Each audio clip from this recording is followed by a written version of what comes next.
नमस्कार दर्शक बंधु ओढ़णी धारावाहिक आज आपण माने देखा पाइबे जे भद्रदेवी कहे कि संध्या संध्या अरे कुआडे गला समस्ते जल्दी आस या समस्ते बाहर को आसबे। ठीक से बेले मानसी डॉक्टर अंश को चाहिए डॉक्टर अंश कहे कि तमे मुंड बुलेबार नाटक कर यापर मानसी मुंड बुलेकी पड़े आ मोहिनी संध्या तांको धरी ने पचारे कि कौन है मानसी तोर मानसी कहे कि कहीं के जानी मुंडा बहुत जोर बुले ही जाउछि। मोहिनी कहे कि अपा मो बहुर मुंड एमती कहीं बुले ही जाउछि। डॉक्टर अंश कहे कि अरे प्रेगनेंसी समय एमती हुए आपण माने चिंता करंतुनी आपण माने समस्ते जांतु सी एठी रुहंतु तांको भी विश्राम दरकार मु तांकर ध्यान रखिबी। मोहिनी कहे कि तमे ध्यान रखिबो।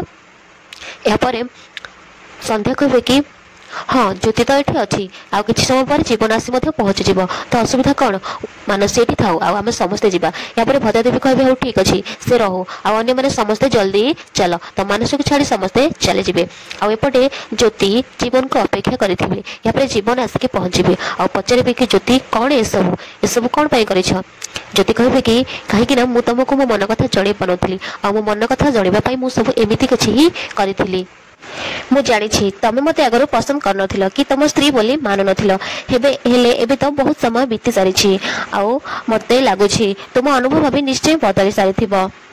एमिति कहि कि ज्योति जीवन गद्य हेतु धरिबे आ परस्पर निकटतर हेबे।